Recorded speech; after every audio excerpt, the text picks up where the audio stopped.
அன்பார்ந்த சகோதரர்களே சகோதரிகளே, இந்த தலைப்பு என்பது ரொம்ப அவசியமான ஒரு தலைப்பு. ஏனென்றால் நாம் பள்ளிவாசலுக்கு வருவதற்கான காரணமே என்ன அப்படின்னா, உலக ஆதாயத்திற்காக அல்ல, உலக பொருளீட்டலுக்காக அல்ல. பள்ளிவாசலுக்கு வருவதற்கான காரணம் என்ன? உள்ள வரும்போது என்னதான் துவா சொல்லிட்டு வரோம், அல்லாஹ் மஃப்தஹ்லி அபுவாப ரஹ்மத்திக்க, இறைவா உன்னுடைய அருளின் வாயில்களை எனக்கு திறப்பாயாக. பள்ளிவாசலிருந்து போகும்போது என்ன துவா சொல்லிட்டு தான் போறோம், அல்லாஹும்மனி அஸ்அலுக்க மின் ஃபதுலிக்க, இறைவா உன் அருளை நான் கேட்கிறேன். பள்ளிவாசலுக்கு வருவதும் பள்ளிவாசலில் இருந்து வெளியேறும் போதும் நாம் அல்லாஹ்விடத்தை கேட்கிறது அல்லாஹ்வுடைய அருளையும் அபிவிருத்தியையும் தான். அல்லாஹ்வின் அருளையும் அபிவிருத்தியும் நம்மளுடைய வாழ்விலே நாம் பெற வேண்டும் என்றால், நம்மளுடைய வாழ்விலே அல்லாஹ் சுப்ஹானஹு வ தஆலா என்னென்ன விஷயங்களை எதிர்பார்க்கிறான், என்னென்ன காரணங்கள் எதிர்பார்க்கிறான், அந்த விஷயங்கள் அந்த காரணங்கள் இருந்தா நம்மளுடைய வாழ்க்கையில இன்ஷா அல்லாஹ் அல்லாஹ்வின் அபிவிருத்தி இருக்கும். அபிவிருத்தி அப்படின்றதுக்கு அரபியில நான் பயன்படுத்தக்கூடிய வார்த்தை என்னது? பரக்கத். அபிவிருத்தி தமிழ்ல சொல்றோமா இல்லையா? இதற்கான அரபு வார்த்தை தான் என்னது? பரக்கத். இந்த அபிவிருத்தி அப்படின்றதுக்கு அரபிலையும் பரக்கத்துன்னு சொல்றாங்க. பரக்கத்துனா என்ன? பரக்கத்துனா உண்மையிலேயே அபிவிருத்தி அப்படின்னு நான் பொருள் தெரிஞ்சு வச்சிருக்கிறோமே, இதுதானா அப்படின்னா, பரக்கத் அப்படின்னா என்ன அப்படின்றத முதல்ல நம்ம புரிஞ்சுக்கணும். பொதுவாகவே பரக்கத் அப்படின்னா பெரும்பான்மையாக நம்ம என்ன நினைச்சிருக்கிறோம் அப்படின்னா, நிறைய இருக்கிறது தான் பரக்கத் நினைக்கிறோம். நிறைய இருக்கிறது தான் பரக்கத்து. ஒரு தட்டில் சாப்பாடு அதிகமாக இருந்துச்சுன்னா நம்ம சொல்லக்கூடிய வார்த்தை என்ன? பரக்கத்தா இருந்துச்சு அப்படின்னு நம்ம சொல்றோம். அப்போ பரக்கத்துக்கு நாம புரிஞ்சிருக்கக்கூடிய பொருள் என்ன அப்படின்னா, அதிகமா இருக்கிறது, நிறைய இருக்கிறது தான் பரக்கத் நாம் நினைச்சிருக்கிறோம். ஆனா உண்மையிலேயே பரக்கத்தினுடைய அர்த்தம் என்ன அப்படின்னா, குறைவாக இருந்தாலும் நமக்கு அது ஒரு நிறைவை தரும். பரக்கத் இல்லை அப்படின்னா அதிகமா இருந்தாலும் அது நமக்கு ஒரு குறை இருந்துகிட்டே இருக்கும். இதுதான் பரக்கத். பரக்கத் என்பது என்னது? குறைவாக இருந்தாலும் நமக்கு அது என்ன இருக்கும்? நிறைவு இருக்கும், சந்தோஷம் இருக்கும், திருப்தி இருக்கும். பரக்கத் இல்லை அப்படின்னா நிறைய இருந்தாலும் அதிகமா இருந்தாலும் நமக்கு அதுல குறை இருந்துகிட்டே இருக்கும். அப்போ பொருள் சேர்ப்பது, பொருளை அதிகமாக பெறுவது, பொருளை அதிகமாக கொண்டு வருவது, இதுல நமக்கு என்ன இருக்காது அப்படின்னா நிம்மதி இருக்காது. எந்த பொருளானாலும் அது அல்லாஹ்வுடைய பரக்கத் இருந்தாதான் அது நமக்கு என்ன இருக்கும்? திருப்தியும் சந்தோஷமும் இருக்கும். பொதுவாகவே நம்மளுடைய வீடுகளில் நாம வருத்தப்படுவதெல்லாம் எப்படி அப்படின்னா, என்ன செஞ்சாலும் உங்களுக்கு திருப்தி இல்லையே, என்ன வாங்கி போட்டாலும் திருப்தி இல்லையே அப்படின்ற வார்த்தையை நம்ம என்ன செய்வோம் அப்படின்னா திரும்ப திரும்ப பயன்படுத்தக்கூடியதாக இருக்கிறோம். அப்போ உண்மையிலேயே நம்மளுடைய குடும்பத்திலே ஒரு திருப்தி, ஒரு சந்தோஷம், ஒரு நிறைவு நமக்கு ஏற்பட வேண்டும் என்றால், நாம் பயன்படுத்தக்கூடிய பொருட்களாக இருக்கட்டும், நம்முடைய வாழ்க்கையா இருக்கட்டும், அதில் அல்லாஹ் சுப்ஹானஹு வ தஆலா பரக்கத் செய்தான் அப்படின்னா நமக்கு எல்லாத்திலும் என்ன இருக்கும் அப்படின்னா நிறைவு, சந்தோஷம், திருப்தி என்பது இருக்கும். அப்போ அல்லாஹ்வுடைய இந்த பரக்கத்தை நம்மளுடைய வாழ்வில் நாம் பெற வேண்டும் என்றால் நாம் என்ன செய்யணும்? பரக்கத் என்பதை இன்னும் நாம் விளங்கிக் கொள்ள வேண்டும் என்றால், பரக்கத் என்பது என்னன்னா அதாவது குறைந்து விடாம இருப்பதுதான் பரக்கத். எப்படி என் வீட்டில் அரிசி மூட்டை நான் வாங்கி போட்டா அது குறையவே செய்யாதா அப்படின்ற மாதிரி நம்ம என்ன செய்யக்கூடாது, அப்படி என்ன கூடாது. பல பேர் என்னதான் வாங்கி போட்டாலும் உடனுக்குடன் சொல்லக்கூடியதெல்லாம் என்ன அப்படின்னா, நான் இப்பதானே வாங்கி போட்டேன், அதுக்குள்ள தீந்துருச்சா, அதுக்குள்ள முடிஞ்சிருச்சா அப்படின்ற மாதிரி தான் நம்ம என்ன செய்யணும் அப்படின்னா வார்த்தையை பயன்படுத்துறோம். பரக்கத்தில் அல்லாஹ் சுப்ஹானஹு வ தஆலா ஒரு பொருள்ல ஒரு விஷயத்தை ஏற்படுத்தி விட்டான் என்றால் அதை நாம் என்ன செய்வோம் அப்படின்னா நிறைவாக பயன்படுத்துவோம், திருப்தியாக அதை நாம் பயன்படுத்துவோம். அதை அளந்துலாம் பார்க்க முடியாது, எடை போட்டுலாம் சொல்ல முடியாது. அதை அல்லாஹ் சுப்ஹானஹு வ தஆலா எவருடைய வாழ்க்கையில பரக்கத் ஏற்படுத்தினானோ அவர் அதை உணர்ந்து கொள்வார். இந்த பரக்கத் என்கிற வார்த்தை அரபியில எங்க இருந்து வந்துச்சு அப்படின்னா, நபிகள் நாயகம் ஸல்லல்லாஹு அலைஹி வஸல்லம் நீங்க சஜிதா செய்யும் பொழுது எப்படி செய்யாதீங்க அப்படின்னு இருக்காங்க. சஜிதா செய்யும் பொழுது ஒட்டகம் அமருவதை போன்று அமராதீர்கள். சஜிதா செய்யும் பொழுது ஒட்டகம் அமருவதை போன்று நீங்க அமராதீங்கன்னு சொல்றாங்க. அது ரசூலுல்லாஹ் சொல்ற வார்த்தை, இதா சஜத அஹதுக்கும் ஃபலா யபுருக்கு கமா யபுருக்குல் பஈர். ஒட்டகம் அமருவதை போன்று நீங்கள் என்ன செய்யாதீங்க, அமராதீங்க, சஜிதா செய்யாதீங்க அப்படி என்ன பண்றாங்க நபிகள் நாயகம் சொல்றாங்க. ஒட்டகம் அமர்றது என்பது எப்படி? ஒட்டகம் முதல்ல காலை வச்சுட்டு அரை என்ன செய்யும், கையை வைக்கும். அப்போ நான் சஜிதா செய்யும்போது நம்ம என்ன செய்வோம் அப்படின்னா முதல்ல கையை வச்சுட்டு ரெண்டாவது காலை வைப்போம். சரிங்களா? அப்போ காலை வச்சுட்டு கையை வைக்கிறாங்களே, அந்த விவாதத்துக்குள்ள நம்ம போல. இப்போ நாம் என்ன சொல்றோம் அப்படின்னா, இந்த பரக்கத் என்கிற வார்த்தை எங்கிருந்து வருது பாருங்க. ஒட்டகம் அமர்வதை போன்று நீங்க சஜிதா செய்யாதீங்க. அந்த ஒட்டகம் அமர்வதற்கு அரபில் பயன்படுத்தக்கூடிய வார்த்தை எபுருக். ஒட்டகம் அமருவது இருக்குது. பொதுவாகவே உட்காருன்றதுக்கு நம்ம என்ன சொல்லுவோம், இருந்தாலும் சொல்லுவோம். இருத்தல் அர்த்தம். எப்படி இருக்குன்னா இருத்தல். இன்னொன்னு இந்த பாண்ட் சொல்றோம்ல, அதாவது குளம் குட்டை, இதுக்கு அரபில் சொல்லக்கூடிய வார்த்தை என்னன்னா பிர்கா. இது அரபில் சொல்லக்கூடிய வார்த்தை பிர்கா. தண்ணி ஓடுது அப்படின்னா அதுக்கு நம்ம என்ன சொல்லுவோம், ஆறுன்னு சொல்லுவோம், நதின்னு சொல்லுவோம். தண்ணி ஒரு இடத்துல சேர்ந்து இருக்குது அப்படின்னா அதுக்கு பேரு குளம் குட்டை. அது அரபில் சொல்லக்கூடிய வார்த்தை பிர்கா. அப்ப இதுல இருந்து வந்ததுதான் பரக்கா. இதுல இருந்து வந்ததுதான் பரக்கா. அப்போ அல்லாஹ் நமக்கு ஒரு பொருளை அல்லாஹ் நமக்கு கொடுக்கணும் அப்படின்னா அது நம்ம திருப்தியா பயன்படுத்துற வரைக்கும் இருக்கும்னு அர்த்தம். பரவாயில்ல, புரிஞ்சுச்சா? திருப்தியாக நாம் பயன்படுத்துற வரைக்கும் அது நமக்கு என்ன இருக்கும், இருக்கும். இதுதான் பரக்கா. பரக்கத் அப்படின்னா 10 ரூபாய் என்பது 20 ரூபாய் ஆயிருமா, ஒரு மூட்டை 2 மூட்டை ஆயிருமா, அப்படி இல்லை. எந்த ஒரு பொருளா இருந்தாலும் நம்ம திருப்தியா பயன்படுத்துற வரைக்கும் என்ன செய்யும், அது இருக்கும் என்பதை என்ன செய்யணும், புரிந்து கொள்ளணும். இந்த பரக்கத் இல்லை அப்படின்னா அவர் என்னத்தான் வாங்கி போட்டாலும் என்னத்தான் குமிச்சு போட்டாலும் நிறைவே இருக்காது. இப்பதானே வாங்கி போட்டேன் அதுக்குள்ள தீர்ந்துருச்சா, இப்பதானே வாங்கி போட்டேன் அதுக்குள்ள காலி ஆயிருச்சா அப்படின்ற மாதிரி என்ன செய்வோம் அப்படின்னா நான் பல இடங்கள்ல என்ன செய்யும் அப்படின்னா வருத்தப்பட்டு பேசுற மாதிரி இருக்கும். அப்போ எந்த ஒரு பொருளா இருந்தாலும் அது அல்லாஹ்வுடைய பரக்கத் இருக்கும் அப்படின்னா நம்ம சங்கடப்படாத அளவிற்கு நிறைவாக திருப்தியாக நம்ம என்ன செய்வோம் அப்படின்னா நமக்கு அது பலன் தரும், நாம் அதை பயன்படுத்துவோம். அப்ப இந்த பரக்கத் என்பது நம்முடைய குடும்பத்துல வேணும். குறிப்பா நீங்க பெண்கள்லாம் நிறைய வந்திருப்பீங்க. குடும்பத்துல அல்லாஹ்வுடைய பரக்கத் ஏற்படுவதற்கான வழிகளை ஆண்களும் அறிந்து கொள்ளணும், குறிப்பாக பெண்களும் அறிந்து கொள்ளணும். இந்த குடும்பத்துல பரக்கத் இல்லாததுக்கு உண்டான காரணம் தான் கணவர் புருஷன் எவ்வளவு சம்பாதிச்சு வந்து கொடுத்தாலுமே கூட ஒரு போதாத குறையாவே இருந்துகிட்டு இருக்குது. 5000 ரூபாய் சம்பாதிக்கும் போது என்ன குறைப்பட்டு இருந்தாங்களோ அதே தான் இவர் 50000 ரூபாய் சம்பாதிச்சு கொடுக்கும் போதும் இருக்கும். அப்போ இங்க காசு கூடுது. நாம நினைக்கிற மாதிரி சம்பாத்தியம் கூடுனா நமக்கு நிம்மதி வந்துடும், காசு அதிகரிச்சுச்சுன்னா நமக்கு திருப்தி வந்து நினைக்கிறோமா இல்லையா? 5000 ரூபாய் சம்பாதிக்கும் பொழுது என்ன குறைப்பட்டுக்கிட்டு இருந்தாங்களோ அதே தான் இவர் 50000 ரூபாய் சம்பாதிக்கும் போது அதே குறைப்பட்டுக்கிட்டு இருக்கிறாங்க. 5000 ரூபாய் சம்பாதிக்கும் போது இவருக்கு என்ன தட்டுப்பாடெல்லாம் இருந்துச்சோ அதே தான் இவர் 50000 ரூபாய் சம்பாதிக்கும் போது தட்டுப்பாடெல்லாம் இருக்குது. அப்போ இங்கே திருப்தி என்பது, சந்தோஷம் என்பது, மன நிறைவு என்பது பொருளை வைத்து, பொருளின் அளவை வைத்து அல்ல, அந்த பொருளிலே அல்லாஹ் சுப்ஹானஹு வ தஆலா ஏற்படுத்துகிற பரக்கத்தை வைத்து. அதான் அன்பு சகோதரர்களே சகோதரிகளே, என்னுடைய வாழ்விலே நான் பயன்படுத்தக்கூடிய பொருளிலே அல்லாஹ்வுடைய அந்த பரக்கத் ஏற்பட வேண்டும் என்றால் நான் என்ன செய்ய வேண்டும்? பரக்கத் ஒரு பொருளை ஏற்பட்டு விட்டால் அது எத்தகைய நிறைவை நமக்கு தரும் அப்படின்றத நான் புரிஞ்சுக்கணும். ஆயிஷா ரலியல்லாஹு அன்ஹா அவங்க அறிவிக்கிறாங்க, நபிகள் நாயகம் ஸல்லல்லாஹு அலைஹி வஸல்லம் வாழ்ந்த காலத்திலும் சரி, அவங்க மௌத்தா போனதற்கும் சரி, நபிகள் நாயகம் ஸல்லல்லாஹு அலைஹி வஸல்லம் அவங்களுடைய பரக்கத்திற்கு ஆயிஷா ரலியல்லாஹு அன்ஹா சொல்லக்கூடிய முதல் ஒரு உதாரணமாகவே, முதல் ஒரு எடுத்துக்காட்டாகவே இதைத்தான் சொல்லுவாங்க நபி ஸல்லல்லாஹு அலைஹி வஸல்லம் பரக்கத்திற்கு. ஏன்னா அது கண்ணூராக அவங்க அனுபவித்தது. நபிகள் நாயகனுடைய பரக்கத்தை அவங்களுடைய செயல்பாடுல, இன்ன பிற விஷயங்கள்ல, வரலாற்றுல ஆயிஷா ரலியல்லாஹு அன்ஹா பல விஷயங்களை கேட்டிருக்கிறாங்க, சஹாபாக்களும் அது தெரிஞ்சிருக்கிறாங்க. ஆனா சில விஷயங்களை அவங்க கண்ணூராக காணுகிற பொழுது அது உள்ளத்தில் என்ன செய்யும், அதிகமான தாக்கத்தை ஏற்படுத்தும்.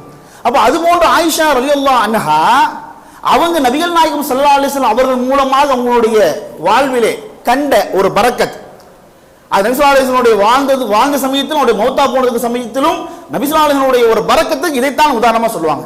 என்ன உதாரணமா சொல்றாங்க அப்படின்னா, நபிகள் நாயகம் ஸல்லல்லாஹு அலைஹி வஸல்லம் மரணித்து விட்டார்கள். மரணித்து விட்டதற்கு பிறகு என்னுடைய வீட்டிலே, ஆயிஷா அல்லாஹ் சொல்றாங்க, என்னுடைய வீட்டிலே உணவை சமைப்பதற்கு என்று பார்த்தால் எந்த பொருளும் கிடையாது. உணவை சமைப்பதற்கு அப்படின்னு பார்த்தா எந்த ஒரு பெருவாரியான உணவுப் பொருட்களும் கிடையாது. உணவுப் பொருட்கள் ஏதாவது இருந்தால் தான் சமைக்க முடியும். அப்போ பெருவாரியாக எந்த உணவுப் பொருட்களும் கிடையாது. ஆனா ஒரே ஒரு அலமாரியில தொளி கோதுமை உண்டு. ஒரே ஒரு அலமாரியில் என்ன இருந்துச்சு அப்படின்னா தொளி கோதுமை இருந்துச்சு.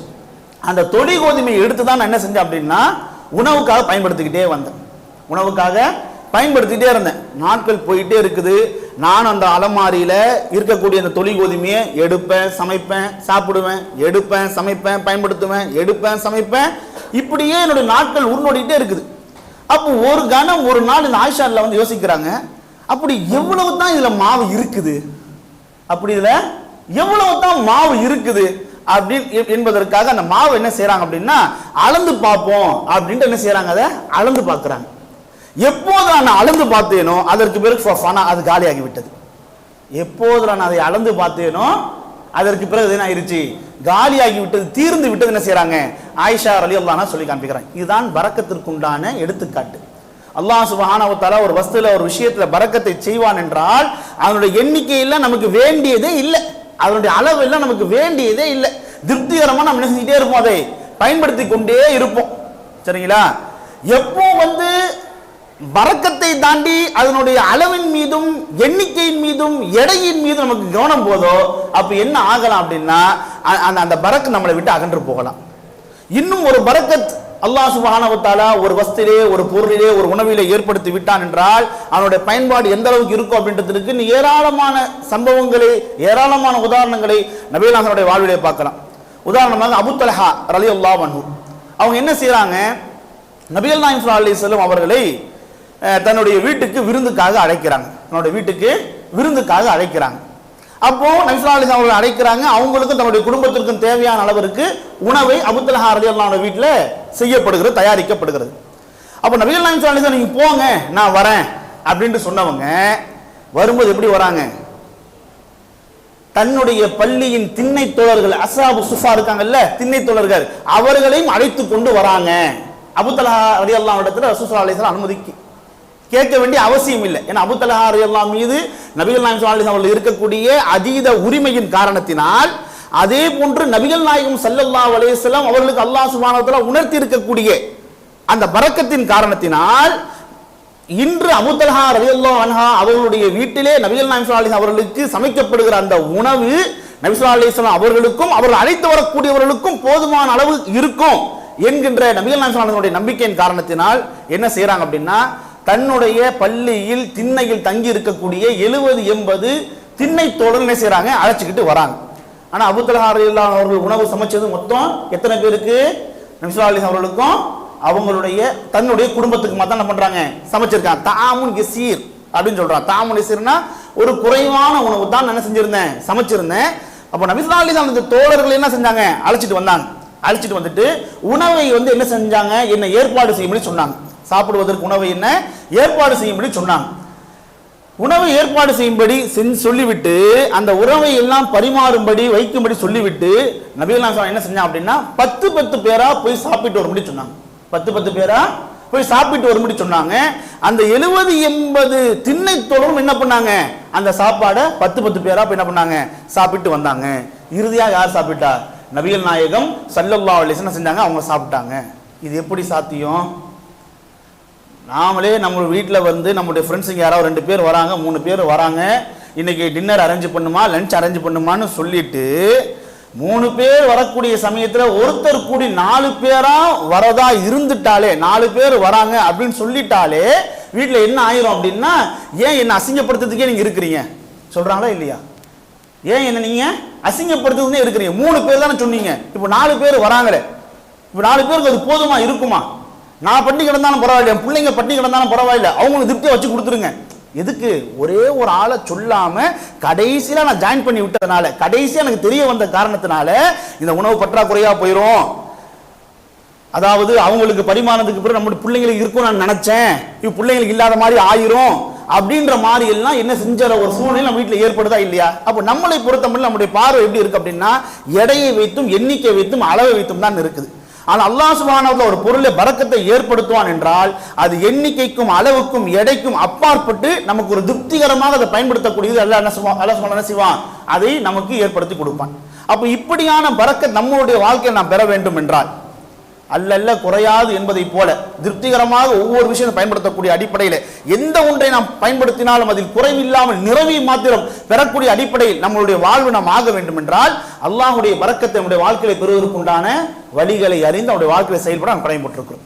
இன்னும் சொல்ல வேண்டும் என்றால் இந்த பரக்கத் எப்படியான ஒரு மாற்றத்தை ஏற்படுத்தும் என்பதை இன்னும் மனதில் ஆழமாக பதிவித்துக் கொள்ள வேண்டும் என்றால் இதோ இன்னொரு உதாரணம். அபூ ஹுரைரா ரலியல்லாஹு அன்ஹு சம்பவம் அனைவருக்குமே தெரியும். அபூ ஹுரைரா ரலியல்லாஹு அன்ஹு அவர்கள் பசியாக இருக்கிறார்கள். தன்னுடைய பசியை தன்னை கடந்து போகிற தோழர்களுக்கெல்லாம் எப்படியாவது புரிய வைக்க வேண்டும் என்று முயற்சிக்கிறார்கள். இறுதியாக அபூபக்கர் ரலியல்லாஹு அவர்களிடத்திலும் முயற்சிக்கிறார்கள். ஆனால் அபூபக்கர் ரலியல்லாஹு அவர்களும் அபூ ஹுரைரா ரலியல்லாஹு அவருடைய அந்த பசியை புரிந்து கொள்ளவே இல்லை. வளமையாக சாதாரணமாக பேசிவிட்டு கலந்து விட்டு செல்கிறார்கள். இறுதியாக நபிகள் நாயகம் அவர்களை சந்திக்கிறார்கள். அபூ ஹுரைரா அவர்கள் நபிகள் நாயகம் ஸல்லல்லாஹு அலைஹி வஸல்லம் அவரோடு பேச்சு கொடுக்கிறார்கள், பேசுகிறார்கள். நபிகள் நாயகம் ஸல்லல்லாஹு அலைஹி வஸல்லம் முதல் பேச்சிலேயே முதல் வார்த்தையிலேயே புரிந்து விடுகிறார்கள், அபூ ஹுரைராவே நீ என்னோடு வா அப்படின்ட்டு. அபூ ஹுரைராவே நீ என்னோடு வாங்க அப்படின்னு என்ன செய்றாங்க, அழைச்சிக்கிட்டு போறாங்க. போன உடனே நபிகள் நாயகம் ஸல்லல்லாஹு அலைஹி வஸல்லம் ஒரு பாத்திரத்துல என்ன இருந்துச்சு, பால் இருந்துச்சு. ஒரு பாத்திரத்துல ஒரு பால் இருந்துச்சு. அந்த பாலை குடிப்பதற்காக அபூ ஹுரைராவை நபிகள் நாயகம் ஸல்லல்லாஹு அலைஹி வஸல்லம் செய்றாங்க, அழைக்கிறாங்க. அப்ப அபூ ஹுரைரா அவர்களுக்கு தன்னுடைய நோக்கம் நிறைவேறி விட்டது. தான் பசியாக இருக்கிறோம், நமக்கு யார் மூலமாவது உணவு சாப்பாடு கிடைத்தால் சந்தோஷமாக இருக்கும், தனக்கு யார் மூலமாவது உணவு சாப்பாடு கிடைச்சா திருப்தியா இருக்குமே அப்படின்னு நினைச்சிட்டே இருந்தாங்க. ஒரு சில சஹாபாக்களத்தை முயற்சி பண்ணி பார்த்தாங்க, அவங்களுடைய நோக்கம் நிறைவேறவில்லை. நபிகள் நாயகம் ஸல்லல்லாஹு அலைஹி வஸல்லம் இடத்துல அவருடைய நோக்கம் நிறைவேறி விட்டது. நோக்கம் நிறைவேறி விட்டது. ஆனா அந்த அவங்க நோக்கம் நிறைவேறியது அவங்களுக்கு சந்தோஷத்தை கொடுத்துச்சா அப்படின்னா சந்தோஷத்தை கொடுக்கல. நோக்கம் நிறைவேறிடுச்சு, நோக்கம் நிறைவேறியது அவங்களுக்கு சந்தோஷத்தை கொடுத்துச்சு அப்படின்னா சந்தோஷத்தை கொடுக்கல. ஏன் அப்படின்னா நபிகள் நாயகம் ஸல்லல்லாஹு அலைஹி வஸல்லம் ஒரு பாத்திரத்துல பாலை வச்சுட்டு அதை குடிக்கும்படி அபூ ஹுரைரா அவர்களை அழைக்கிற சமயத்திலேயே அபூ ஹுரைராவை அந்த திண்ணை தோழர்களையும் அழைத்து கொண்டு வாருங்க அப்படின்ட்டாங்க. என்ன சொல்லிட்டாங்க, அந்த திண்ணை தோழர்களையும் அழைத்து கொண்டு வாருங்கள் அப்படின்ட்டாங்க. பாத்திரமோ சிறியது ஒரு பாத்திரம், அது இருக்கக்கூடிய பாலோ ஒருவரோ அல்லது இருவரோ குடிக்கக்கூடிய அளவுக்கு உண்டான பால் இருக்கக்கூடிய ஒரு பாத்திரம். நபிகள் நாயகம் ஸல்லல்லாஹு அலைஹி வஸல்லம் திண்ணை தோழர்களை எல்லாம் அழைக்கும்படி சொல்கிறார்களே என்று என்ன செய்றாங்க, அபூ ஹுரைரா அழைக்கிறாங்க. நோக்கம் நிறைவேறியது என்றாலும் அந்த நோக்கம் நிறைவேறியதனுடைய முழுமையான சந்தோஷம் அபூ ஹுரைராவுக்கு ஏற்படவில்லை. ஏன்னா அவங்க சொல்ல போனா ஒரு கொலை பசியில இருக்கிறாங்க, கடுமையான பசியில இருக்கிறாங்க. முழு பாலையும் அவருக்கே கொடுத்தாலுமே திருப்தியா கொடுத்து பசியாறக்கூடிய சூழ்நிலை அவங்க இருக்கிறாங்க. அப்ப இந்த நேரத்தில் திண்ணை தோழர்களும் அழைத்து வரும்படி ரசூலுல்லாஹி சொல்கிறார்களே என்று அபூ ஹுரைரா ரலியல்லாஹு அன்ஹு என்ன செய்றாங்க, அந்த நேரத்தை கொஞ்சம் தர்மச்சங்கடப்படுகிறார்கள் என்ற போதிலும் நபிகள் நாயகம் ஸல்லல்லாஹு அலைஹி வஸல்லம் அழைக்க சொன்னாங்க, நடிப்பண்ண செய்றாங்க, அந்த திண்ணை தோழரும் அழைத்து வருகிறார்கள். திண்ணை தோழர்களில் உள்ளவர்கள் அனைவரும் என்ன செய்றாங்க அப்படின்னா ஒருவர் பின் ஒருவராக அந்த பாலை அருந்துகிட்டே இருக்கிறாங்க. இவருக்கு கொஞ்சம் பதட்டமாவே இருக்குது, ஒருவர் குடிக்கிறாங்க, இருவர் குடிக்கிறாங்க, மூவர் குடிக்கிறாங்க. இப்படியாக எல்லாருமே குடிச்சிட்டா அந்த பாத்திரத்துல அந்த பாலில் நமக்கு லாஸ்ட்ல என்ன மிச்சமாகும், நமக்கு என்ன அதுல மீதமாகும் என்கிற ஒரு பார்வையோடவே ஒரு கண்ணோட்டத்தோடவே அபூ ஹுரைரா அவர்கள் அதை கவனித்தவர்களாக பார்த்தவர்களாகவே இருக்கிறார்கள். எல்லா தோழருமே குடிச்சிட்டு போறாங்க. இறுதியாக நபிகள் நாயகம் அபூ ஹுரைரா நீங்களும் குடிங்க, அபூ ஹுரைரா நீங்களும் குடிங்கன்றாங்க. அப்போ அபூ ஹுரைரா என்ன செய்றாங்க, அந்த பாத்திரத்தை குடிக்கிறாங்க.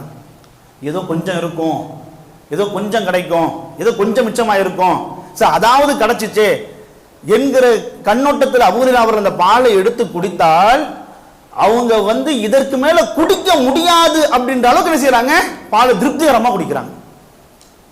இதுக்கு மேல குடிக்க முடியாது அப்படின்ற அளவிற்கு பாலை திருப்திகரமா குடிக்கிறாங்க. அபூ ஹுரைரா அவர்கள் குடிச்சு முடிச்சு லாஸ்டா யார் குடிக்கிறா, ரசூலுல்லாஹி குடிக்கிறாங்க. நபிகள் நாயகம் ஸல்லல்லாஹு அலைஹி வஸல்லம் செய்றாங்க, அவங்களும் அந்த பாலை குடித்து முடித்தார்கள். இதுதான் அல்லாஹ்வுடைய பரக்கத். இதை உண்மையிலேயே நாம் எடை போட்டோ அளந்து பார்த்தோ நம்ம அதை புரிய வேண்டும் என்றால் புரிய முடியாது. அல்லாஹ் ஒரு விஷயத்துல பரக்கத்தை ஏற்படுத்துவான் என்றால் அதை நாம திருப்திகரமாக நிறைவாக என்ன செய்ய முடியும் அப்படின்னா பயன்படுத்த முடியும். அல்லாஹ்வுடைய பரக்கத் இல்லை அப்படின்னா என்னதான் நம்ம பொருட்களை தேடி கொண்டு வந்தாலும் சேர்த்து கொண்டு வந்தாலும் அது ஒருபோதும் என்ன செய்யாது, திருப்தியை நமக்கு ஒரு மன நிறைவை தராது.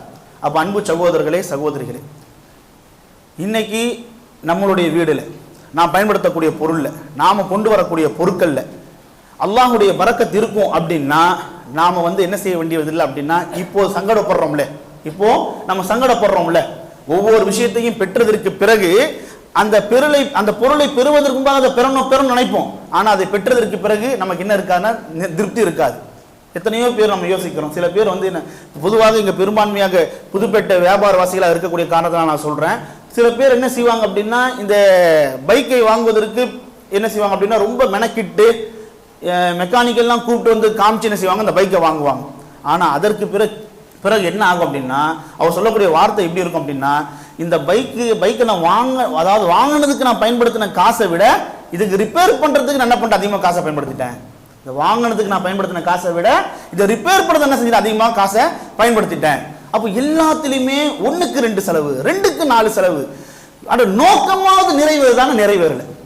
1க்கு 2 செலவு பண்றேன். அப்படி இருந்தாவது திருப்திகரமாக எனக்கு ஒரு திருப்தி அது கொடுக்குதானா, திருப்தி இல்லை. அதுக்கு எந்த ஒரு விஷயமாக இருந்தாலும் அதில் நமக்கு நிறைவும் திருப்தி ஏற்படாத ஒரு சூழலை நம்மளால பார்க்க முடிகிறது. சில பேர் வீடு கட்டுறாங்க, சரிங்களா, வாடகை கொடுத்து சிரமப்பட முடியல அப்படின்ட்டு வீட்டை கட்டுறாங்க. சரி, வீட்டை கட்டி முடிச்சதுக்கு பிறகாவது இனி இந்த பிரச்சனை இல்லை, மாசம் மாசம் மொய் வைக்கிற மாதிரி, மாசம் மாசம் வாடகை எடுத்து கொடுக்குற மாதிரி, மாசம் மாசம் காசு அழுகுற மாதிரி இனி நமக்கு பிரச்சனை இருக்காது, இனி சொந்த வீட்டில் உட்கார்ந்துட வேண்டித்தான் என்கிற எண்ணத்துல தான் வீடு கட்டுறாங்க. ஆனா வீடு கட்டி முடிச்சதுக்கு பிறகு ஒவ்வொரு செலவா அவர் வந்துகிட்டே இருக்கும், ஒவ்வொரு செலவா வந்துகிட்டே இருக்கும். எல்லார் வீட்லயும் ஒயர் பிரச்சனை இருக்காது, ஆனா இவர் வீட்டில் என்ன இருக்கும், ஒயர் பிரச்சனை வரும். திரும்ப எலக்ட்ரிஷனை கூப்பிடுவார், என்னையா ஒயரிங் பண்ண, என்னையா ஒயரிங் பண்ண. அவர் என்ன பண்ண, திரும்ப எக்ஸ்ட்ரா ஒன்று சொல்லுவார், நான் அப்பவே உங்களுக்கு பட்ஜெட்ல சொன்னேன், இந்த ஒயரை போடாதீங்க, இந்த ஒயரை போடுங்க, இந்த ஒயரை போட்டால் பிரச்சனை வரான்னு சொன்னேன், நீங்க தான் பரவாயில்ல போடுங்கன்னு சொன்னீங்க, இது பிரச்சனை வருது, இப்போ ஒயரை மாற்றணும், தடிப்பமான ஒயர் போடணும், ஸ்ட்ராங்கான ஒயர் போடணும், அல்லது இந்த கம்பெனி ஒயர் போடணும். சரியா, பரவாயில்ல, அதை செஞ்சு முடிச்சிரு, எனக்கு பிரச்சனை வரக்கூடாது, எனக்கு பிரச்சனை வரக்கூடாது. ஒயர் பிரச்சனை என்ன ஆகும், அப்போதான் சரி செஞ்சிருப்போம், காசு அழுதுருப்போம், அடுத்து ஏதாவது அடுத்த ஒரு பிரச்சனை வரும், தண்ணி அடைக்கும், பாத்ரூம் தண்ணி சரியா வெளியே போகாது, கரெக்டா அது வந்து என்ன செய்யணும், தண்ணி வெளியேறாது. அப்போ நமக்கு திடீர்னு அவருக்கு என்ன வரும் அப்படின்னா, பேச வாடகை வீட்டிலே இருந்துட்டு போயிடலாம் போல இருக்குது, வாடகை வீட்லயே இருந்துட்டு போயிடலாம் போல இருக்கு, சொந்த வீடுன்ற பேர்ல இதுக்கும் மாசம் மாசம் எதையாவது நம்ம செலவு பண்ணிட்டே இருக்கிற மாதிரி இருக்குது அப்படின்ட்டு. அப்ப அன்பு சகோதரர்களே, இங்க நம்ம பொருளை கொண்டு வந்துட்டோம், பொருளை தேடி விட்டோம், ஆனா அல்லாஹ்வுடைய அருளை தேடினோமா, அல்லாஹ்வுடைய பரக்கத்தை நாம் தேடினோமா? எத்தனை பேர் திருமணம் முடிந்ததற்கு பிறகு ஒரு 6 மாசம் வரைக்கும் விட்டுருவாங்க, 7ஆவது மாசம் 8ஆவது மாசம் 9ஆவது மாசம் ஆயிடுச்சுன்னா கேட்க ஆரம்பிச்சிருவாங்க. என்ன கேட்க ஆரம்பிச்சிருவாங்க, என்ன சுப செய்தி இருக்குதா, நல்ல செய்தி இருக்குதா, எது விசேஷம் இருக்குதா, ஒவ்வொருத்தரும் ஒவ்வொரு செயல் வச்சிருக்கிறாங்க, சரிங்களா? அப்போ இவர்களுக்கு பிள்ளை பெற வேண்டும் என்ற ஆசை இருக்குதோ இல்லையோ, இந்த குடும்பத்தின் வாயையும் ஊர் வாயையும் அடைப்பதற்காவது என்ன செஞ்சிடணும், ஒரு பிள்ளையை பெற்று போட்டுறணும், ஒரு பிள்ளைய பெற்றுறணும்.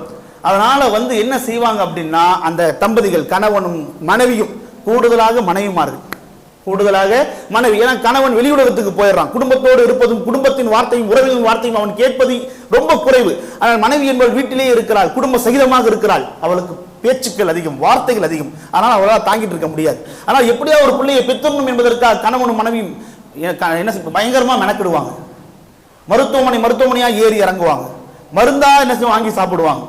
அப்ப கடுமையா அது செலவு பண்ணுவாங்க. உதாரணமா ஒரு 1.5 வருஷத்துல பிறக்க வேண்டிய ஒரு புள்ளைய எத்தனை மாசம் பெத்து எடுத்துருவாங்க அவங்க, ஒரு 18 மாசம் பெத்து எடுத்துருவாங்க. எதுவும் டிஃபரெண்ட் இருக்குதா, எதுவும் டிஃபரெண்ட் இருக்குதா? அல்லாஹ்வுடைய நாட்டை 1.5 வருஷத்துல புள்ள வரணும் அப்படின்ட்டு 6 மாசத்துல இவங்களுக்கு புள்ள வரல அப்படின்றதுக்காக ஊர்ல உள்ளவர்களும் குடும்பத்தில் உள்ளவர்களும் டார்ச்சர் பண்றதுனால மருந்து மாத்திரை ஹாஸ்பிட்டல் அப்படி இப்படின்னு போயிட்டு 18 மாசம் என்ன செய்யறாங்க, இவங்க புள்ளையை பெத்து எடுக்கிறாங்க. அப்போ இவ்வளவு கஷ்டப்பட்டு இவ்வளவு சிரமப்பட்டு அந்த பிள்ளையை பெத்து எடுத்தோம், ஒரு குறிப்பிட்ட நாட்கள் கழித்து குறிப்பிட்ட வருடங்கள் கழித்து எந்த பிள்ளையை பெற்றெடுக்க வேண்டும் என்று அவ்வளவு சிரமப்பட்டாங்களோ, எந்த பிள்ளையை பெற்றெடுக்க வேண்டும் என்பதற்கு அவ்வளவு காசு செலவழிச்சாங்களோ, அவங்களே சொல்லக்கூடிய வார்த்தை என்னவா இருக்குதோ, இப்படி ஒரு பிள்ளையை பெறாம இருந்திருக்கலாம் போல இருக்குது, இப்படி ஒரு பிள்ளைய பெறாம இருந்திருக்கலாம் போல இருக்குது. அப்ப முட்டி மோதி துவா செஞ்சு ஹாஸ்பிட்டலுக்கு போய் டாக்டர் கிட்ட போய் காசு செலவு பண்ணி மருந்து மாத்திரை செலவு சாப்பிட்டு பிள்ளைய பெத்துட்டீங்க, பிள்ளைய இவங்க பெத்துட்டாங்க. ஆனா பரக்கத்தான ஒரு பிள்ளையாக இருக்குதா, தம்பதிகளுக்கு கணவனும் மனைவிக்கும் கண்குழி தரக்கூடிய ஒரு பிள்ளையாக இருக்குதா? எப்படி பிள்ளையை பெறதுக்கு முன்னாடி ஹாஸ்பிட்டல் சகஜமா அலைஞ்சாங்களோ, பிள்ளையை பெற்றதுக்கு பிறகும் ஹாஸ்பிட்டல் சகஜமா தான் செய்வாங்க, அலைஞ்சிக்கிட்டு இருப்பாங்க. பிள்ளையை பெறதுக்காக ஹாஸ்பிட்டல் கைமா அலைஞ்சாங்க, பிள்ளையை பெற்றதுக்கு பிறகு ஏதாவது நோய் நோக்காடு பிரச்சனை உடம்பு சரியில்லை அப்படின்ட்டு அலைஞ்சிக்கிட்டே இருப்பாங்க. அப்போ இது போன்றுதான் பிள்ளை பிறகாக இருந்தாலும் சரி பிள்ளையை பெற்றெடுத்துறாங்க, வீட்டை கட்டுறதாலும் சரி கட்டிடுறாங்க, வண்டி வாங்கணுமானாலும் வாங்கிடுறாங்க. பிள்ளைங்க ஆசைப்படுறத, மனைவி ஆசைப்படுறத, எந்த ஒரு பொருள், ஒரு ஏசி ஆசைப்படுறாங்க, எல்லாரும் வீட்லயும் ஏசி இருக்கு, நம்ம வீட்டுல ஏசி இல்ல, தூங்க முடியல, ரொம்ப சிரமமா இருக்குது அப்படின்ட்டு குறைபாடுபட்டு எப்படியா ஒரு ஏசியை வாங்கி போடும், அதுல ஏதாவது பிரச்சனை வந்துகிட்டே இருக்கும். ஒரு ஃப்ரிட்ஜை வாங்கி போடும், அதுல ஏதாவது செலவு வச்சுக்கிட்டே இருக்கும். அப்போ பொருளை தேடி வந்து விடுகிறோம், பொருளை கொண்டு வந்து விடுகிறோம், ஆனால் அந்த பொருளில் நம்மளுடைய நோக்கம் நிறைவேறியதா, அந்த பொருளினால் நமக்கு சந்தோஷம் கிடைத்ததா, அந்த பொருளினால் நமக்கு நிறைவு கிடைத்ததா என்றால் பெரும்பான்மையானவருடைய வாழ்க்கையில் அது எப்படி இருக்கு அப்படின்னா கேள்விக்குறியாக இருக்கிறது. அதனால் அன்பு சகோதரர்களே சகோதரிகளே, பொருளை கொண்டு வருவதை காட்டிலும் மிக முக்கியமானது அந்த பொருள் நமக்கு என்ன செய்யணும், அல்லாஹ் அருள் செய்யணும், அல்லாஹ் பரக்கத் செய்யணும். அந்த அல்லாஹ் அருள் செய்த பரக்கத் செய்த அந்த பொருளாக அது இருக்கக்கூடிய பட்சத்தில், அது குழந்தையாக இருக்கட்டும், அது வீடாக இருக்கட்டும், நாம் பயன்படுத்தக்கூடிய வாகனமாக இருக்கட்டும், நம்முடைய தொழிலாக இருக்கட்டும், அல்ல நம்முடைய வீட்டில் பயன்படுத்தக்கூடிய எந்த ஒரு பொருளாக இருக்கட்டும், அல்லாஹ் அதில் பரக்கத் செய்வான் என்றால் அது எப்படி இருக்கும் அப்படின்னா நிறைவானதாக இருக்கும், அது நமக்கு திருப்தியை தரக்கூடியதாக இருக்கும், நமக்கு சந்தோஷம் தரக்கூடியதாக இருக்கும். இந்த பரக்கத்தை என்னுடைய வீட்டில் நான் கொண்டு வரணும், நான் என்ன செய்யறது? இந்த பரக்கத்தை என்னுடைய பிள்ளைகளை நான் கொண்டு வரணும், நான் என்ன செய்யறது? இந்த பரக்கத்தை என்னுடைய மனைவிடத்தில் நான் கொண்டு வரணும், என்னிடத்தில் நான் கொண்டு வரணும், நான் என்ன செய்யறது? அப்போ அல்லாஹ் சுப்ஹானஹு வ தஆலா என்ன செய்யறான் அப்படின்னா, பொருளை இந்த உலகத்தில் உள்ளவர்கள் யார் வேண்டுமென்றாலும் தேடிக்கொள்ள முடியும், யாருக்கு வேண்டுமென்றாலும் அல்லாஹ் கொடுத்துருவான். ஆனா பரக்கத்தை பொறுத்த மட்டும் அல்லாஹ் எல்லாத்துக்கும் கொடுத்து விட மாட்டான். அல்லாஹ் சுப்ஹானஹு வ தஆலா குறிப்பிட்ட சகிதருக்குத்தான், குறிப்பிட்ட சாராருக்குத்தான் அந்த பரக்கத்தை அல்லாஹ் சுப்ஹானஹு வ தஆலா கொடுக்கக்கூடியவனாக இருக்கிறான். அந்த குறிப்பிட்ட சகிதத்தினரில், அந்த குறிப்பிட்ட சாராரில் நான் ஒருவனாக ஆக வேண்டும் என்றால் நான் என்ன செய்யறது? நபிகள் நாயகம் ஸல்லல்லாஹு அலைஹி வஸல்லம் வீட்டில் ஒண்ணுமே இல்லை என்ற போதிலும் அவங்களுக்கு அது குறைவாகவே தெரியல, நிறைவாக சந்தோஷமா என்ன பண்ணிட்டாங்க, வாழ்ந்துட்டு போயிட்டாங்க. என் வீட்டில் அதாவது எதுவுமே இல்லைன்னு சொல்ற அளவுக்கு எல்லாமே இருக்குது. என் வீட்டில் எதுவுமே இல்லைன்னு சொல்ற அளவுக்கு எல்லாமே இருக்குது.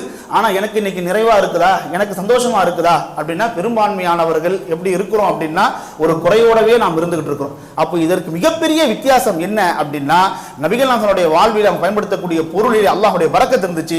இன்னைக்கு நம்முடைய வாழ்விலே ஏராளமான பொருட்களும் வஸ்துக்களும் நாம் கொண்டு வந்துட்டோம், சேகரிச்சிட்டோம், சேர்த்துட்டோம். ஆனா அல்லாஹ்வுடைய அருளை, அல்லாஹ்வுடைய பரக்கத்தை பெற தவறிட்டோம். அதனுடைய விளைவாகத்தான் நம்ம என்ன செஞ்சுட்டு இருக்கிறோம், பெற்ற பொருளோடு நம்ம கஷ்டப்பட்டுக்கிட்டு இருக்கிறோம். அப்ப அந்த அடிப்பில் அன்பு சகோதரி சில விஷயங்களை அல்லாஹ் சுப்ஹானஹு வ தஆலா என்ன செய்யறான் அப்படின்னா நமக்கு சொல்லி காண்பிக்கிறான். இந்த விஷயங்களுடைய வாழ்க்கையில இருக்கும் என்றால் நான் என்ன செய்வேன், உங்களுடைய வாழ்க்கையில பரக்கத்தை ஏற்படுத்துவேன். சில விஷயங்களை இன்ஷா அல்லாஹ் தொடர்ந்து வரக்கூடிய அடுத்த 2 நாட்களை பார்ப்போம். இன்னைக்கு முதல் நாளில் நான் பார்க்கக்கூடிய மிக முக்கியமான விஷயம், இதை தாண்டி மேலான விஷயம் கிடையாது. இதுதான் இருப்பதிலேயே மிக மிக முதன்மையான விஷயம், முக்கியமான விஷயம். இதை ஒருவர் தன்னுடைய வாழ்விலே செயல்படுத்தி விட்டால் நிச்சயம் அவருடைய வாழ்க்கையில பரக்கத்து இருக்கும். அது என்ன? திருமறை குர்ஆன் அல்லாஹ் சுப்ஹானஹு சொல்லி காண்பிக்கிறான், வமை யத்தகில்லாஹ யஜஅல் லஹு மக்ரஜா வ யர்ஸுகுஹு மின் ஹைஸு லா யஹ்தஸிப். எவர் ஒருவர் அல்லாஹ்வை அஞ்சி வாழ்வாரோ அவர் அறியாத புறத்திலிருந்து நாம் அவளுக்கு என்ன செய்வோம், பொருளாதாரத்தின் ரிஸ்கின் வாயிலை திறப்போம். ரிஸ்கின் வாயிலை அவருக்கு திறப்போம். அவரை எதிர்பாராத புறத்தில் இருந்து, அவர் அறியாத புறத்தில் இருந்து அவர் நம்ம என்ன செய்வோம், நாம் ரிஸ்கின் வாயிலை அவருக்கு நாம் திறந்து விடுவோம் என்று நினைச்சலாம். அல்லாஹ் சுப்ஹானஹு வ தஆலா சொல்லி காண்பிக்கிறார். ரிஸ்க்குக்காக அவர் கஷ்டப்படவே மாட்டார். காசுக்காகவோ பொருளாதாரத்துக்காகவோ பொருளுக்காகவோ அவர் என்ன செய்ய மாட்டார், கஷ்டப்படவே மாட்டார். அவருக்கு வேண்டியது அவரை வந்து சேரும். அவருக்கு வேண்டியதை அவர் தேடி சென்றாரா, அவர் வேண்டியதை அவர் தேடி வந்ததா? டிஃபரெண்ட் இருக்குதா இல்லையா? நமக்கு என்ன தேவையோ அதை பெறுவதற்காக நாம தான் மெனக்கிற வேண்டியிருக்கும், ஓட வேண்டியிருக்கும், கஷ்டப்பட வேண்டியிருக்கும், சிரமப்பட வேண்டியிருக்கும். இங்க அல்லாஹ் என்ன சொல்கிறார், வமயத்தகில்லாஹ யஜஅல் லஹு மக்ரஜா. எவர் அல்லாஹ்வை அஞ்சி வாழ்வாரோ அவர் அறியாத புறத்தில் நாம் என்ன செய்வோம், அவருக்கு ரிஸ்கின் வாயில்களை நாம திறந்து விடுவோம். வா அனுபவி, வா பயன்படுத்திக்கொள், வா எடுத்துக்கொள் என்று அல்லாஹ் சுப்ஹானஹு வ தஆலா அவருக்கு உண்டான தேவைக்கான ரிஸ்க்குக்கான வழிகளை திறந்து விடுவதாக அல்லாஹ் சுப்ஹானஹு சொல்லி காண்பிக்கிறான். அப்போ ஒருவருடைய வாழ்வில் அல்லாஹ்வுடைய அபிவிருத்தி, ரிஸ்கின் வாயில்கள் அவர் திறக்கப்பட வேண்டும் என்றால் அவருடைய வாழ்வில் இருக்க வேண்டியது என்னது, தக்வா. எங்க அந்த தக்வா இருக்கிறனால தானங்க இன்னைக்கு 11 மணி ஆகுது, நீங்க உட்காந்து பயன் பண்ணிக்கிட்டு இருக்கிறீங்க, நாங்க தான் மெனக்கு உட்காந்து கேட்டுக்கிட்டு இருக்கிறோம். காலையில கடைக்கு போனது, பகலெல்லாம் நோன்பு நோட்டு கடையில இருந்தோம், அதுக்கு பிறகு இரவு தொழுதோம், இப்ப பள்ளிவாசல் உட்காந்து பயனை கேட்டுட்டு இருக்கிறோம் அப்படின்னா இதெல்லாம் தக்வா இல்லாததுனாலயா? தக்வா இல்லாததுனாலயா? அப்ப ஏன் எங்களுடைய வாழ்க்கையில பரக்கத்து இல்லை அப்படின்ற மாதிரி ஒரு சந்தேகம் நம்மகிட்ட இருக்கலாம். இந்த தொழுகை, இந்த நோன்பு, இந்த இரவு தொழுகை, இந்த குர்ஆன் ஓதுவது, இந்த சதக்கா, இதெல்லாம் தக்வாவினுடைய வெளிப்பாடு தான். ஆனால் உண்மையான தக்வா என்பது என்ன தெரியுமா? உமர் பின் அப்துல் அஜீஸ் அவங்க சொல்லி காண்பிக்கிறாங்க, பல பேர் தக்வா பகலிலே நோன்பு நோற்பதும் இரவிலே நின்று தொழுவதும் தான் தக்வா என்று நினைத்துக் கொண்டிருக்கிறார்கள். ஆனால் உண்மையிலேயே தக்வா என்பது என்ன தெரியுமா? தர்க்கு மா ஹர்ரமல்லாஹ், அல்லாஹ் தடுத்ததை விடுவதுதான் தக்வா. அல்லாஹ் தடுத்ததை விடுவதுதான் தக்வா. இந்த தக்வா நம்ம கிட்ட இருக்குதா? இந்த தொழுகைக்கு ஓடி வரோம் அல்ஹம்துலில்லாஹ், 20 தொழுகைக்கு ஓடி வரோம் அல்ஹம்துலில்லாஹ், பயான்ல உட்கார்றோம், குர்ஆன் ஓதுறோம், சதக்கா கேட்டாங்கன்னா, நன்கொடை கேட்டாங்கன்னா முடிஞ்சது அள்ளி கொடுக்கிறோம். வாழ்க்கையில இந்த மாதிரி ஹலாலான விஷயங்கள்லாம் பேணுறோம். ஹராமை விட்டு விலகி இருக்கிறோமா? ஹராமை விட்டு விலகி இருக்கிறோமா? ஹராமை விட்டு எவர் விலகி இருப்பாரோ அவருக்கு தான் உண்மையான தக்வா இருக்கிறது இந்த மார்க்கம் சொல்லி காண்பிக்கிறது. அந்த தக்வாவை நம்முடைய வாழ்வில் கொண்டு வராத வரை அபிவிருத்தியின் வாயில் நமக்கு திறக்கப்படாது. அபிவிருத்தியின் வாயில்கள் திறக்கப்படாது. என் வியாபாரத்திலே நான் நாணயமாக இருக்க மாட்டேன், என்னுடைய கொடுக்கல் வாங்கல் நாணயமாக நான் இருக்க மாட்டேன், என் வியாபாரத்திலே நான் ஹலாலை மெனக்கிட்டு நான் கூர்ந்து கவனித்துக் கொண்டிருக்க மாட்டேன். வியாபாரம் என்பது அது வேறங்க, வியாபாரம் அது வேறங்க, அது அப்படிதான் இருக்கும் என்கிற ரீதியில் தான் வியாபாரத்தில் நான் ஹலால் ஹராமை பெருசாக நான் மெனக்கிட மாட்டேன். அதுல ஃபைனான்ஸ் விஷயங்களோ வட்டி விஷயங்களோ நான் பெருசாக நான் பொருட்படுத்திக் கொள்ள மாட்டேன். தனிப்பட்ட வாழ்க்கையிலே என்னுடைய வாழ்க்கையில் நான் ஏதாவது ஒரு ஹராமை செய்து கொண்டு இருப்பேன் அப்படின்னா அந்த ஹராமை விடாத வரை, அந்த ஹராமை விட்டொழிக்காத வரை, அந்த ஹராமிலிருந்து நாம் மீண்டு வராத வரை அல்லாஹ்வுடைய பரக்கத்தின் வாயில் நமக்கு என்ன செய்யாது, அன்பு சகோதரிகளே, திறக்கப்படாது. அதனால இங்க இருக்கக்கூடிய சகோதரிகள் நம்முடைய வீட்டில் அல்லாஹ்வுடைய பரக்கத்தை கொண்டு வர வேண்டுமா? நாம என்ன செய்யணும்னா நம்முடைய வாழ்க்கையில செய்து வந்த ஹராமுக்கு அல்லாஹ்விடத்துல பாவ மன்னிப்பு கோரணும். சரிங்களா? இப்பொழுது நாம் ஏதாவது பாவங்கள் செய்து கொண்டிருப்பவர்களாக நாம் இருப்போம் என்றால் அதை நாம் என்ன செய்யணும்? விட்டு ஒழிக்கணும், அதை நாம் விடணும். அதை விட்டாலும் அல்லாஹ்வுடைய அருளும் அல்லாஹ்வுடைய உதவி நமக்கு திறக்கப்படும். பல பேர் யோசிக்கலாம், இந்த தவறு தான் ஒத்துக்கிறேன், என் வாழ்க்கையில இந்த தவறு இருக்குதான், இந்த தவறை நான் விட்டுட்டேன் அப்படின்னா நான் எப்படி என்னுடைய லைஃப்பை நான் மேனேஜ் பண்றது? நான் போயிட்டு இப்போ ஒரு அதாவது இன்னைக்கு பல பேரிடத்தில் இருக்கக்கூடிய தவறுகள் ஒரு தவறு என்ன அப்படின்னா, லீஸ் என்ற அந்த வீட்டில் போய் இருக்குதா இல்லையா? லீஸ் என்ற வீட்டில் இருக்கிறாங்க. அது பெரிய விவாதத்தில் நம்ம கொண்டு வர வேண்டிய அவசியம் இல்லை. பெரிய ஒரு அமௌண்ட்டை, அதாவது அட்வான்ஸ் பணமா 10 லட்சம் 15 லட்சம் ரூபா கொடுத்துட்டு வாடகை இல்லாமல் இருக்கிறது. இருந்தாலும் வாடகை இல்லாமல் இருக்கிறது நமக்கு அதில் உடன்பாடு இல்லைங்க. அதாவது பேருக்கு ஏதாவது வாடகைக்கு வாங்கிங்க அப்படின்ட்டு நாமக்கே வாச மாதிரி என்ன செய்யறது, ஒரு 1000 ரூபா 2000 மாதிரி வாடகை கொடுத்துக்கிறது. உண்மையிலேயே அந்த 2000 ரூபாய்க்கு அந்த வீடு தகுமா? அந்த வீடுக்கு 15000 ரூபா வாடகை போகும், 13000 ரூபா வாடகை போகும். இருந்த போய் நம்ம என்ன செய்யணும்? 2000 3000 கொடுத்துட்டு யாரை ஏமாத்திக்கிட்டு இருக்கிறோம்? என்னுடைய சூழ்நிலை மெட்ராஸ்ல நான் வாழ்ந்து கொண்டிருக்கக்கூடிய சமயத்தில் ஓனரும் முஸ்லீம், அவனும் வீட்டை அப்படிதான் கொடுக்குறன்றான். ஓனரும் முஸ்லீமும் அவனும் வீட்டை அப்படிதான் கொடுக்குறன்றான். என்ன பண்றது, ஏது பண்றது? இந்த வீட்டில் தான் நான் இருக்கிறேன், இந்த வீட்டில் தான் என்னோட ஃபேமிலி இருக்குது, இதோட அட்ஜஸ்ட் பண்ணி தான் போயிட்டே இருக்கிறோம். இவரு பள்ளிவாசல் முதல் சஃப்ல நிற்பாரு, நோன்பு நேரங்களில் எல்லா விஷயங்களிலும் முன் வந்து வேலை பார்ப்பாரு, அவரால் முடிந்த உதவிகளை செய்வாரு, ஹலாலான விஷயம் செஞ்சுட்டே இருக்கிறார். ஹராமை விட்டீங்களா? ஹராமை நம்ம விட்டோமா? ஹராமை விடாத வரை நமக்கு என்ன ஏற்படும்? அன்பு சகோதரிகளே, சிரமத்துக்கு மேல சிரமம் வரும். பெண்கள் உணரணும். இன்னைக்கு ஆண்கள் கூட ஒரு அட்ஜஸ்ட் பண்ணி இருந்து விடலாம் என்று நினைக்கிறாங்க. ஆனால் பெண்கள் தான் அவர்கள் என்ன செய்யறாங்க? வலுக்கட்டாயமா ஹராம் பக்கம் இழுக்கிறாங்க.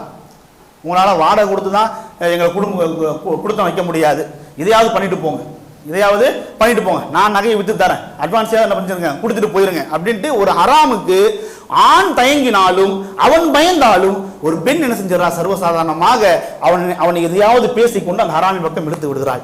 இப்படி நம்முடைய குடும்பம், நம்முடைய குடுத்தனம் ஒரு ஹராமான ஒரு வீட்டிலே இருக்கக்கூடிய பட்சத்தில் எப்படி பரக்கத்தின் வாய்கள் திறக்கப்படும்? அப்ப அன்பு இப்போ தயக்க வருது, நான் இந்த வீட்டை விட்டா என் நிலைமை என்ன? இந்த வீட்டை நான் விட்டுட்டேன்னா எனக்கு நிலைமை என்ன? லா யுகல்லிஃபுல்லாஹ் நஃப்ஸன் இல்லா உஸாஹா. எந்த ஒரு ஆத்மாவையும் அவருடைய சக்திக்கு மீறி அல்லாஹ் சோதிப்பதே கிடையாது. நமக்குண்டான ஹலாலான வாழ்க்கை இந்த துனியாவில் இருக்குது. ஹலாலான வாழ்க்கை நம்ம இந்த துனியாவில் இருக்குது. நாம் அல்லாஹ்வுக்காக ஒரு ஹராமை விட்டால் அதை விட மேலானதை சிறந்ததை அல்லாஹ் கொடுக்காம விட மாட்டான், நிச்சயம் கொடுப்பான். ஒரே எக்ஸாம்பிள் சொல்லி உரையை முடித்துக் கொள்கிறேன். சுலைமான் அலைஹிஸ்ஸலாம் எல்லா நபிமார்களுக்கும் ஒரு சிறப்பு அடையாளம், சிறப்பு அந்தஸ்து இருக்கிறது. ஐயூப் நபின்னு சொன்னா எதற்கு அடையாளமா சொல்லுவோம்? பொறுமைக்கு. யூசுப் நபியை சொன்னா அழகு. நூஹ் அலைஹிஸ்ஸலாம் சொன்னா தாவா. இப்ராஹிம் அலைஹிஸ்ஸலாம் சொன்னா தௌஹீதுக்கு அஸ்திவாரம். இப்படி ஒவ்வொரு நபிக்கும் ஒரு பிரத்யேக அடையாளம் உண்டு. சுலைமான் அலைஹிஸ்ஸலாம் என்று சொன்னால் அவருடைய பிரத்யேக அடையாளமே ஜிஹாது தான். சரிங்களா? எப்போது வேண்டுமென்றால் எதிர்நாட்டவர் படையெடுத்து வரலாம் என்கின்ற அடிப்படையில் எப்போது தன்னுடைய படையை தயார் நிலையில் வைப்பார். அவர்களுக்கு அதாவது எதிர்களை எதிர்த்து போரிடுவதற்காக அவர்களுக்கு தயார் நிலையிலே 20000 குதிரைகளும் என்ன செஞ்சிருப்பார் அப்படின்னா அவர் தயார்படுத்தி வைத்திருப்பார். அவர் வைத்திருக்கக்கூடிய குதிரையோட எண்ணிக்கை மாத்தித்தானே 20000 குதிரைகள். படை வீரர்களுக்கு என்ன செய்வாரு? குதிரை எந்த அளவுக்கு பயிற்சி கொடுப்பாரு. அப்படிப்பட்ட சமயத்தில் அவருடைய குதிரையை இன்னும் மெனக்கட்டு என்ன செய்வாருன்னா பார்த்து பராமரித்து பயிற்சி கொடுத்து வருவார். காலையிலும் மாலையிலும் அவருடைய பிரதான வேலை என்னன்னா அவருடைய குதிரைக்கு பயிற்சி கொடுப்பது. இன்னும் ஒரு கருத்து உண்டு, சுலைமானுடைய குதிரைக்கு என்ன உண்டு? ரக்கை உண்டு அப்படின்ட்டு. மறுக்கல. சில இமாம்கள் அதை கருத்தை ஆமோதிக்கவும் செய்கிறார்கள். ஏன்னா நபி ஸல்லல்லாஹு அலைஹி வஸல்லம் ஆயிஷாவோட வீட்டுக்கு வரும்பொழுது ஆயிஷாவை என்ன செய்வாங்க? ஒரு பொம்மை வச்சு விளையாடிட்டு இருப்பாங்க. அந்த பொம்மை என்ன பொம்மை? குதிரை பொம்மை. அந்த குதிரைக்கு என்ன இருக்கும்? ரக்க இருக்கும். ரசூலுல்லாஹ் கேட்பாங்க, என்ன ஆயிஷாவை உன் குதிரைக்கு மாத்திரம், எந்த குதிரைக்கு ரக்க இருக்குது, உன் குதிரைக்கு ரக்க இருக்குது அப்படின்வாங்க. அப்ப ஆயிஷாவை சொல்லக்கூடிய வார்த்தை என்ன? அல்லாஹ்வின் தூதரே, சுலைமான் சொன்ன குதிரைக்கு ரக்க இல்லையா அப்படின்ட்டு. ரசூலுல்லாஹ் அதை மறுத்து பேச மாட்டாங்க. ஆனால் சில இமாம்கள் அந்த கருத்தை ஒரேடியா மறுக்கவும் மாட்டாங்க, ஒரே ஆமோதிக்கவும் மாட்டாங்க. என்ற போதிலும் சுலைமான் அலைஹிஸ்ஸலாம் அவருடைய குதிரைக்கு பிரத்யேக கவனம் செலுத்தி மெனக்கிட்டு வந்தால் என்பது யதார்த்தம். இது என்னன்னா ஒரு நாள் தன்னுடைய குதிரையை அவங்க பராமரித்து பயிற்சி கொடுத்து கொண்டிருக்கக்கூடிய சமயத்தில் மெய் மறந்து போய் அசருடைய வக்து என்ன ஆயிடுச்சு? அவர் கடந்து போயிருச்சு. அசருடைய வக்து அவரை கடந்து போய் விட்டது. சூரிய மறைவு நெருங்கி விட்டது, மக்ரிபுடைய வக்து நெருங்கி விட்டது. அப்போதுதான் அவர் சுதாரிக்கிறார், ஐயோ நாம் அசருடைய தொழுகையை தவற விட்டோமே, அசருடைய வக்தை நம்ம கடந்து விட்டோமே அப்படின்ட்டு. உடனே அவர் என்ன செய்யறாரு? ஏன் நான் இந்த அசருடைய வக்தை அதாவது மறப்பதற்கு, இந்த அசருடைய வக்தை என்னை கடந்து போவதற்கு என்ன காரணம்? இந்த என்னுடைய குதிரையிலே நான் அதீத கவனம் செலுத்தியது தான், அதீத ஈடுபாடு நான் கொடுத்தது தான் என்று அவர் உணர்ந்து என்ன செய்யறாரு? அந்த இடத்துல அவர் குதிரை வெட்டிடுறாரு. அந்த குதிரை வெட்டிடுறாரு. இந்த உலகத்திலேயே அல்லாஹ்வுடைய மார்க்கத்துக்கும் அடித்து அவர் அதிகமாக நேசித்தது, ஈடுபாடு காண்பித்தது அவருடைய குதிரை தான். எப்போது அவருடைய குதிரை அல்லாஹ்வுடைய நினைப்பை விட்டு அவர் திசை திருப்புமோ அதற்கு மேலாக அவருக்கு என்ன வேண்டியதில்லை, அந்த குதிரை வேண்டியதில்லை. அந்த குதிரை வேண்டியதில்லை. என்ன செஞ்சாரு, அந்த குதிரையை அவர் வெட்டிட்டார். அப்ப அல்லாஹ் சுப்ஹானஹு வ தஆலா முன்னாடி உங்களுக்கு சொன்ன, அல்லாஹ்வுக்காக நீங்கள் ஒன்றை விட்டால் அதை விட மேலானது சிறந்தது அல்லாஹ் தராம விட மாட்டான். இப்போ சுலைமான் அலைஹிஸ்ஸலாம் அவர்கள் தன்னுடைய குதிரையவே அல்லாஹ்வுக்காக விட்டுட்டார், அல்லாஹ்வுடைய நினைவை விட்டு திசை திருப்பி விட்டது என்பதற்காக. அவ அல்லாஹ் சுப்ஹானஹு வ தஆலா அவன் தனக்காக ஏற்படுத்தி கொண்ட நியதிக்கு ஏற்றாற் போல் அதற்கு பிரதிவாரம் செய்ய வேண்டுமா இல்லையா? ஆனா இப்படி நினைச்சிடக்கூடாது, நம்ம இதை செஞ்சாலும் அல்லாஹ் துனியாலேயே அது கொடுத்தாகணுமா அப்படின்ட்டு. அல்லாஹ் துனியாவிலையும் கொடுப்பான், கொடுக்காவிட்டால் மறுமை அதில் சிறந்ததை கொடுப்பான், அப்படிதான் புரிஞ்சுக்கணும். ஆனால் துனியாவிலே கொடுப்பான் என்பதற்கு உதாரணம். அப்போ சுலைமான் அலைஹிஸ்ஸலாம் அல்லாஹ் என்ன செய்யறான் அப்படின்னா, குதிரையை விட வேகமா போகக்கூடிய அல்லாஹ் சுப்ஹானஹு வசப்படுத்தி கொடுக்குறான். பொதுவாகவே அன்றைய காலத்திலே வேகமா பயணித்து போவதற்கு பயன்படுத்துறது தான் என்னது, குதிரை. அப்ப குதிரையை விட வேகமா போறதை அவருக்கு அல்லாஹ் சுப்ஹானஹு வசப்படுத்தி கொடுத்தான். என்னது, காற்று வசப்படுத்தி கொடுத்தான். காற்றையே என்ன பண்ணிட்டான் அல்லாஹ் சுப்ஹானஹு வ தஆலா வசப்படுத்தி கொடுத்தான். அவர் விரும்பியவாறு செஞ்சார், அந்த காட்டிலே பயணித்து அவர் போய் கொண்டார் என்பதாக அல்லாஹ் சுப்ஹானஹு சொல்லி காண்பேன். இது எதற்கு நான் சொல்றேன் அப்படின்னா, தொழுகைக்காக பள்ளியில பாங்கு சொல்லப்பட்டு விட்டது, தொழுகைக்காக இகாமத் சொல்லப்பட்டு விட்டது, தொழுகைக்குண்டான நேரம் வந்து மக்கள் தொழுகைக்காக நின்றுப்பாங்க. கடையை நான் மூடுவதற்கு எனக்கு மனசு வருதா? கடையை விட்டுட்டு வர்றதுக்கு எனக்கு மனசு வருதா? வியாபாரத்தை விட்டு வர்றதுக்கு எனக்கு மனசு வருதா? அட லுகர் அசரோட சேர்த்து தொழுதுக்கலாம், மகரிப்புக்கு போய் அசரை தொழுதுட்டு அப்படியே என்ன செய்யலாம், சேர்த்து மகரிப்பு தொழுதுக்கலாம் என்று நாம் வியாபாரத்துக்காக தொழிலுக்காக இன்னும் நம்முடைய தொழுகையை அலட்சியப்படுத்தக்கூடியவர்களாக நம்ம சில பேர் இருக்கின்றோமா இல்லையா? இப்படியா நம்முடைய வாழ்க்கையை எடுத்துக்கொண்டால் எத்தனையோ ஹராம் இருந்து கொண்டே தான் இருக்கிறது, எத்தனையோ ஹராம்கள் இருந்து கொண்டே தான் இருக்கிறது. இத்தனை ஹராம்களை என்னுடைய தலையில் சுமந்து வைத்துக் கொண்டு எனக்கு பரக்கத்தின் வாயிலை திறக்கப்படவில்லையே என்று நாம் சொல்வது நியாயம் அல்ல. அதனால் அன்பு சகோதரர்களே, நம்முடைய வாழ்க்கையில் அல்லாஹ்வுடைய பரக்கத் திறக்கப்பட வேண்டும் என்றால் நம்முடைய அபிவிருத்தி நாம் பயன்படுத்தக்கூடிய ஒவ்வொரு பொருளிலும், நம்முடைய பிள்ளைகளில், நம்முடைய மனைவில், எண்ணில், என்னுடைய குடும்பத்தில் அல்லாஹ்வுடைய பரக்கத் வர வேண்டும் என்றால் நாம் செய்ய வேண்டிய முதல் விஷயம் அல்லாஹ்வுடைய அச்சத்தை நம்முடைய வாழ்க்கையை நாம் மேம்படுத்திக் கொள்வது. இப்படிப்பட்ட அச்சத்தை அல்லாஹ் சுப்ஹானஹு வ தஆலா பேசி எனக்கும் கேட்ட உங்களுக்கும் தந்த அபுரிவான என்று பிரார்த்தி நான் முடித்துக் கொள்கிறேன். அடுத்தடுத்த காரணங்களை இன்ஷா அல்லாஹ் வரக்கூடிய அடுத்த 2 நாட்கள் பார்ப்போம். அது அல்லாஹ் சுப்ஹானஹு வ தஆலா உதவி புரிவானாக. வாஹிரு தஅவானா அல்ஹம்துலில்லாஹி ரப்பில் ஆலமீன். சுப்ஹானக அல்லாஹும்ம வ பிஹம்திக அஷ்ஹது அன் லா இலாஹா இல்லா அன்த அஸ்தக்ஃபிருக வ அத்தூபு இலைக்.